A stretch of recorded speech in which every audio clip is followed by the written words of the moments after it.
Actually আজ আমার শুধু ডিউটি ছিল ওটাই, যে এই 2 রকমের গাছে জল দেওয়া, তোমার একটু শশা গাছে। আর কেমন আছো সবাই? তো আমাদের মাঠে কিছু শশা গাছ লাগিয়েছে আর ঝিঙে গাছ, যেগুলো খুব ছোট ছোট, তো সেগুলোকে জল দিতে যাচ্ছি। তো তোমাদের আজ আমাদের ক্ষেতটা দেখাচ্ছিল, আমাদের মানে পুরো নতুন পটল ক্ষেত। তো পটল ক্ষেতের সাইড দিয়ে ধরো এই সাইডটা দিয়ে ঝিঙে গাছ লাগিয়েছে আর এই সাইডটা দিয়ে ঝিঙে গাছ লাগিয়েছে, বুঝলে তো? গাছগুলো এখনো অনেকটা ছোট, দিয়ে দেবো জল, কেননা বৃষ্টি হচ্ছে না, তো তো জল না দিলে এগুলো যাবে মারা, সেই জন্য একটু জল দিই।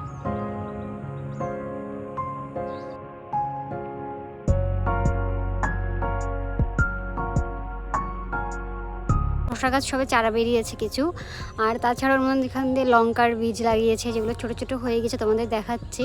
আবার লাল শাক লাগিয়েছে, মানে সব কিছু টুকিটাকি করে সব কিছুই হয়েছে খেতে। কিছু পটল গাছ কিন্তু পুরো মাচা ছুঁয়ে গেছে, আবার কিছু পটল গাছ তোমার এখনো অনেকটা ছোট ছোট রয়েছে, জানি না কেন। ক্ষেতের মধ্যে দিয়ে কিন্তু লাল শাক লাগিয়েছে আমার বাবা, কত সুন্দর হয়েছে লাল শাক, দেখলেই খেতে ইচ্ছা করছে, এরকম একটা ব্যাপার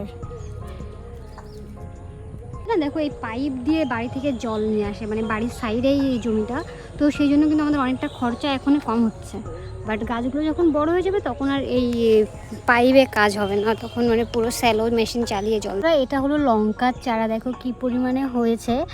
এগুলো কিন্তু নর্মাল লঙ্কা, কিন্তু এই সাইডের এই যে লঙ্কার চারাগুলো তোমরা দেখতে পাচ্ছ না, এই লঙ্কার চারাগুলো কিন্তু সাধারণ না, এগুলো প্রায় 4-5 আঙুল থেকে বড় বড় এক একটা লঙ্কা হবে, মানে অনেক বড় বড় আচার বানাই লঙ্কা। তো গাইজ যখন এই জমিতে অনেক অনেক পটল হবে, ঝিঙে হবে, তখনও ভিডিও আপলোড করব, দেখো। আর ভিডিও কেমন লাগলো জানিও, অনেকটা সিম্পল রেখেছি, তো জানিও তোমাদের কেমন লাগলো, আর সাবস্ক্রাইব করে দিও।